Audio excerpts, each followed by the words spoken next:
American representative, a member of Parliament, Sir Oswald Moseley. Well, friends, it's very good of you to turn up in such large numbers on a cold afternoon. We are now reaching the end of a great election fight. And that fight we have fought, as I claim always to fight, on reason, on principle, on argument, and on fact. Can point to any single pledge that I have ever given and said that I broke.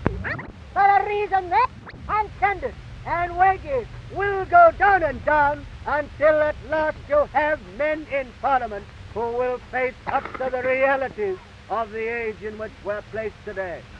Well, my friends, we of the war generation who followed the old men and followed the old parties ever since we came back in 1918, who've believed in them, who've been deceived by them, like you have, we say at last that we've had enough of the old men and the old ways, and we are going to have a new movement for the new age in which we live. What's the difference between any of the old leaders? I ask you, just look at the events of the last few months. MacDonald and Baldwin, Tory and Labour leaders facing each other, supported by the great armies of Toryism and Labour, and you were cheering them on, some of you saying, good old Mac, others, go it, Stanley, fight it out, all the interests of the working class depending upon the battle, and then after all the flapping and the crowing and the two old gamecocks fighting with all of you cheering, the issues before you are this. We of the new parties stand for a constructive policy in this country. The old parties, both Tory and Labour, have stood and stand for a destructive policy. I don't ask you to judge us by what we say at election time. Anybody can come down here and make promises to the unemployed during elections. Anyone can do that, and by heavens they do it. But when they go back to Westminster, when they've got your vote from you, the same story is not told in Parliament, which has been told down here in the Potteries. And I'll tell you how I kept my pledges. I was returned at the last election, along with other Labour members, pledged to a great program to help the unemployed. I was given in that government an office for dealing with unemployment. I produced a practical program worked out in office to reconstruct industry and also to give to our people useful work on useful schemes until they could be reabsorbed in their own industries. That the Labour Party was its best to do an awful lot for the working class and to come out of the country and they secured half an hour off the miners' hours. How's that? Well, my friends, And translating that into practice, and that's what we want done in our reform party. Any further questions? They've been there too long. That's asking now because I say everything.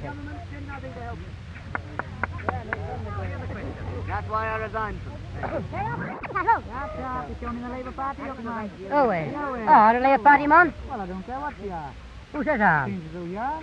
That's an on, right? Oh, well then. I've got to hear it. You don't want to give him all the questions? Hey, who done it?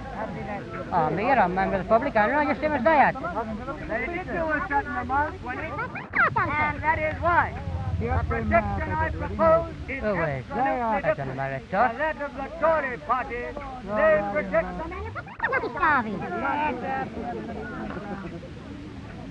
We can wake our heads up with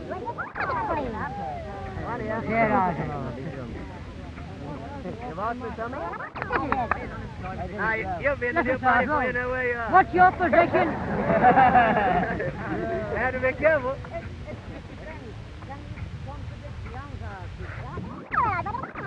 question. I'm going to cover it. If you answer satisfactory, I'll join the new party. No, my friend. I'll show you in the official report where I oppose the economy bill and the cuts in unemployment.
Outside the town hall at East Islington, where the two candidates are women. Miss Cassick has won the seat for the national government.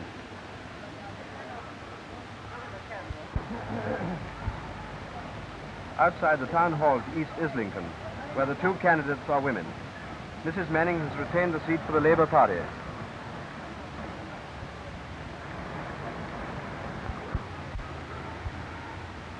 Outside the town hall at East Islington, where the two candidates are women. Mrs. Manning has retained the seat for the Labour Party.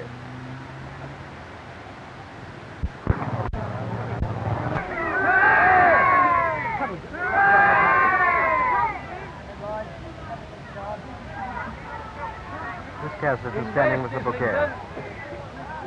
The total number of votes recorded: Donna Patrick William, 14,487. Montague Frederick, 9,950.